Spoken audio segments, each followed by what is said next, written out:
It was a tense mood at the Milimani Law Courts in Nairobi as people crammed the room awaiting the sentence of 6 convicted officers whom had been handed a guilty convict for the murder of innocent taxi drivers on Tuesday. The officers' lawyers put forward their best mitigation to convince the judge to give their clients a more lenient sentence other than death. Humbly, they are all raising their hands to you. Humbly, they are requesting that you can embrace them. After considering the lawyer's submissions for a while, the judge read his sentence, which was one of the hardest hitting in the recent history as concerning extrajudicial killings by the police. It was a death sentence for the 6 former administration police officers, some of who are as young as 26 years old.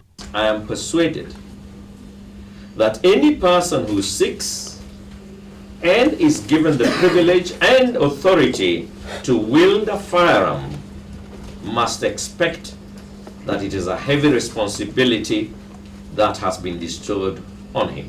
In this instance, the accused persons did not act responsibly, and that is why this court convicted them. And even though the death penalty is not mandatory, it is still lawful.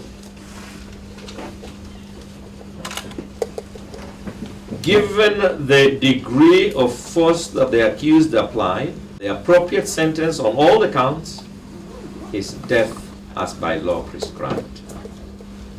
And in the light of that sentence, which I have hereby hand down to each of the accused, the sentences on counts 2, 3, 4, 5, 6, and 7 shall be held in abeyance, and I so hold because nobody could be executed more than once. That is my sentence. The sentence became too much for the shocked and emotional relatives to contain. Some were prompted to instruct their lawyers to immediately file respective appeals. The officers who all the while remained at the dock were engulfed in sorrow as they watched their destinies now reduced to that of death row inmates awaiting the hangman if the same ruling can be upheld by the Court of Appeal.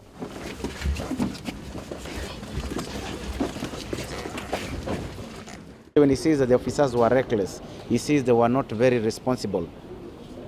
Then, if that is the position, does that then bring it to murder? It actually makes it a case that we can call manslaughter. And if it's manslaughter, then the premeditation, malice aforethought, and things like those of preparation should have been considered.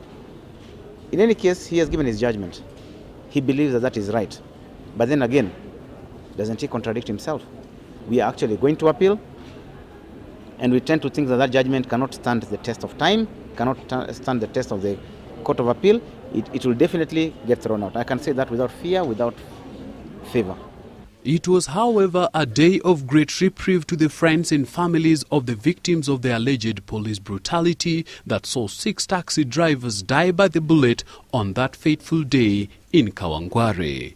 The battle to get justice for the victims of police extrajudicial killings has been an uphill task in this country due to massive corruption by the officers, some of who double up as court prosecutors. One of the taxi drivers killed by the AP policemen was my brother. And now my heart is in peace because the culprits who killed my brother have been brought to book.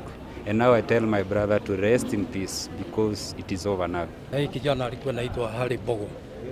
Sasa hiyo ni mtoto yangu ya kwanza. Na mimi nashukuru kwa koti vile imefanya kwa sababu hii vijana hawakuwa na kitu chochote. Waliuawa tu ovyo ovyo.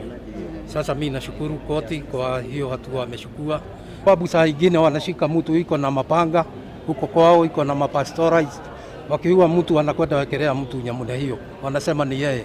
Sasa haki ndio imepatikana leo, na mimi ningeshukuru serikali sana hiyo ikishukua hatua kama hiyo.